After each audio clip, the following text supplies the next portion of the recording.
Sowas von dem Partner, den man liebt und mit dem man ein Kind bekommt, zu erfahren, hat mir den Boden unter den Füßen weggezogen. Ich konnte nachts nicht ruhig schlafen oder wenn er geschlafen hat, konnte ich den Raum nicht verlassen, weil ich einfach Angst hatte, dass er ihn mir wegnimmt.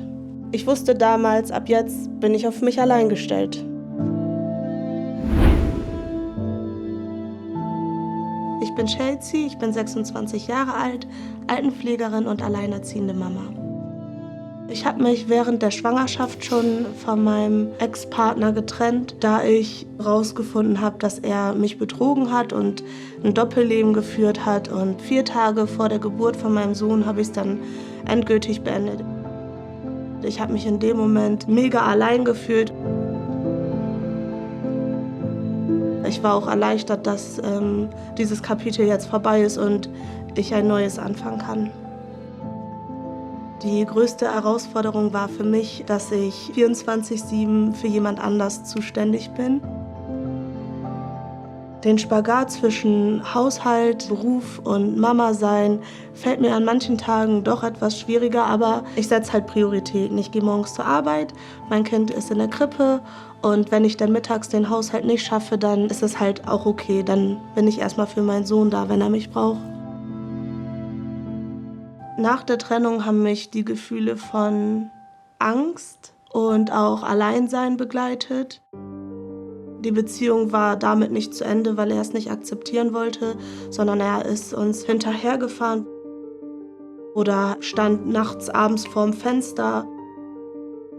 Ich bin dann ja aus unserer gemeinsamen Wohnung raus und in mein Elternhaus gezogen. Dann hat mich nachts meine Nachbarin angerufen und hat gesagt, Chelsea, da ist jemand im Garten. Dann hat er sich tatsächlich auch hinter der Garage versteckt. Es ging so weit, bis ich dann eine einstweilige Verfügung gegen ihn hatte.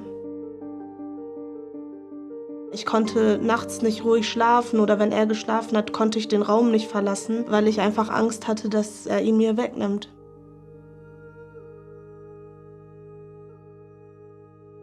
Wenn du auch alleinerziehend bist, dann lass dir auf gar keinen Fall von anderen das Gefühl geben, dass du was falsch gemacht hast oder schwach bist, denn das bist du nicht.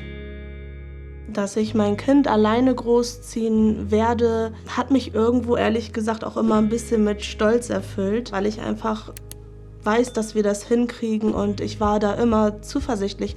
Und alleine bin ich ja auch nicht. Ich habe ja viel Unterstützung, öffentliche Stellen, meine Freunde und vor allem auch meine Mutter. Sie ist meine Mama, meine Freundin, sie tritt mir aber auch mal in den Hintern. Sie ist 24/7 für mich da, so wie ich es auch für meinen Sohn bin und ich kann mich da immer auf sie verlassen. Sie ist tiefenentspannt, sie ist locker, sie nimmt sich die Zeit, die sie für sich braucht und die fordert sie auch ein, aber genauso ist sie dann auch mit vollem Herzblut bei ihrer Rolle als Mutter dabei. Sie wird immer das tun, was sie glücklich macht, weil ich glaube, ihre Einstellung, und die ist auch meine immer gewesen, wenn ich nicht glücklich bin, kann ich auch meine Kinder nicht glücklich machen. Mein Sohn ist das größte Geschenk. Wenn er lacht, dann ist alles vergessen. Für mich und meinen Sohn wünsche ich mir, dass wir weiterhin so ein eingespieltes Team sind. Die Welt kann von mir lernen, dass alleinerziehend sein keine Schwäche ist und nichts Schlimmes ist, dass wenn man zu sich steht, das auch alleine schaffen kann, dass Optimismus wirklich eine gute Hilfe ist, denn ich sehe in jeder Situation was Gutes.